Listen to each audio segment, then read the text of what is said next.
Good morning, dual enrollment folks. This is the video for lesson 4.5, which is actually entitled Graphing Sine and Cosine Functions, I believe. But I went ahead and decided to call it Graphing Sinusoidal Functions. That's basically what a sinusoidal function is. It's a function that graphs as a sine wave, basically. And cosine is also a form of sine. It graphs as a sine wave. So that's what we mean by sinusoidal functions. All right, so let's just dive into the way I've written these out is sort of like our standard form so that we have certain elements of the graph we look at, or of the equation we look at. And it's kind of like when we graph things by looking at transformations to the original parent function. So the parent function here would be y equals sine of theta. And the parent function here would be y equals cosine of theta. So we're taking those and we're adding in other things and saying, how do these things affect the graph? Well, first off, let's go ahead and talk about the parent functions. And we're just going to talk about sine first. The parent function of a sine graph looks something like this. And it keeps going on forever, and in the direction as well. Sorry, it's not the best sine function you've ever seen. But there are these elements of the graph that are reflected here, A, B, C, D, that we look at. Okay, the A actually matches what it stands for, so to speak, or could be thought of as standing for something. The A is the amplitude. The amplitude is how far above and how far below, or how far below the midline your graph goes. The parent function has an amplitude of 1. So this would be positive 1, this would be negative 1. So that's where we start. Amplitude is never negative, okay?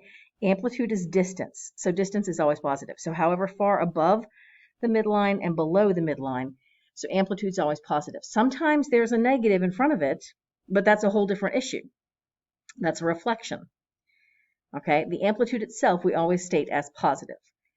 The next thing here, we're going to skip the B. We're going to talk about the C and the D next. The C and the D are horizontal and vertical shifts. Okay, the C, let's go ahead and start writing these down. The A is the amplitude. The C is your horizontal shift. And the important thing to notice there is the minus in front of it. All right, when there's a minus in front of something, that basically says that the sign that you see is opposite of the sign that you state, so to speak. In other words, if I see minus pi, that means I have a positive pi horizontal shift. This is also called the phase shift.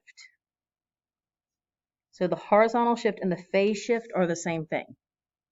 That basically says how much shifted from this position, the standard position, is it? In other words, maybe it goes like this instead. It's been shifted to the right. That would be a positive phase shift. And so since that's a positive phase shift, I would see a negative up here. All right, so that's the phase shift or horizontal shift. Now this one is not really addressed much in your homework. That's the vertical shift. I mentioned the midline, and we go up and down from that midline. It's like a horizontal line that goes through the middle of your graph, horizontally speaking, or I guess vertically speaking. If we move that up, we move the whole graph, shift the whole graph up or down. That's reflected here. And notice there's no minus in front of it. So exactly what you see is what you get. If you see a plus 5, we're moving everything up 5. If you see a minus 3, you're moving everything down 3. It's the phase shift where you have to do the opposite sign because of that minus. And that's really something we do a lot. This is like our theta is like our x. Just like when we're factoring to solve, if we have x minus 5, we say x is positive 5. Same idea. Okay, in the parentheses there, we've got that minus, and so it's the opposite sign of what we see. Now, the last thing is let's talk about the B. Okay, If you have already taken pre-calc at the high school level, very often we factor out the b. We're not doing that in this section, okay? And our textbook doesn't do that. It leaves it right there, but we still use it the same way, all right? In the parent function, the period, which is the time it takes to complete one full cycle. So in other words, I go up, I go down, I come back up, and now I'm back at my starting point, and the next thing I do is going to be identical to something I've done before. Go up, down, up. This is one full period. So the period is the time it takes to complete one cycle. Okay? If we're looking at the equation, the original parent function period is 2 pi. It takes 2 pi to go through one cycle. The b is what can change that. So here's how that works. The period is equal to 2 pi, the standard parent function period, divided by the b. Okay? Now, I just realized I actually messed something up here, so I'm just going to go back and hit it. When there's a b, the horizontal shift or phase shift isn't just the c, because we have to address that whole possibly factoring out the b. Okay? If there's nothing in front of theta, then yes, this is accurate. If there's something in front of theta, really, this becomes the c divided by the b. That's the whole idea of factoring out that b. So your horizontal shift or your phase shift is actually the c divided by the b. I'm sorry that I didn't really talk about that, or that I didn't say that.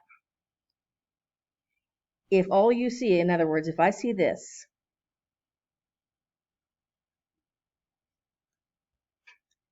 all right, well then my phase shift is just positive 3. It's just what I see here. It's just the c. But if you see this,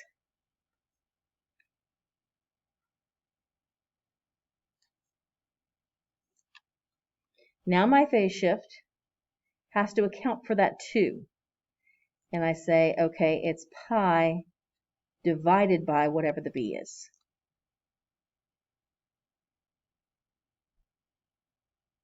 All right, so let's do some. And what I want to show you also is what it looks like on the math on the Blackboard program. Hang on one second. Okay, so I wanted to show you a little bit of what these questions look like in your homework. And they start out pretty easy and then get a little bit more difficult, but not too challenging. So here's the first thing I want you to know about this. It says determine the amplitude of the function y equals -2 sine x. Graph the function, and you have to have 2 graphs before you click check your answer, or else it'll tell you you're wrong. Even if you've graphed this one correctly, they want to see both of them on the same grid. First thing I'm going to say here is the amplitude is 2. Remember that the negative does not have anything to do with the amplitude. Okay, so I check my answer, I'm right. Then here's the other thing, the negative, what the negative does do is it is a reflection over the x-axis. So I'm going to click to enlarge the graph tool. And then because it's a sine function, I'm going to do this. Okay. Now what I do, it's not as hard as you would think. All I'm going to do is I'm going to go to 0, 0, and I'm going to click. And then this little window down here pops up. Let me see if I can get this a little bit better. And I get to put in, and if it goes away, click back on 0, 0, and it'll come up. We already said the amplitude was 2, so I'm changing my amplitude to 2. If it'll let me, hang on. There we go.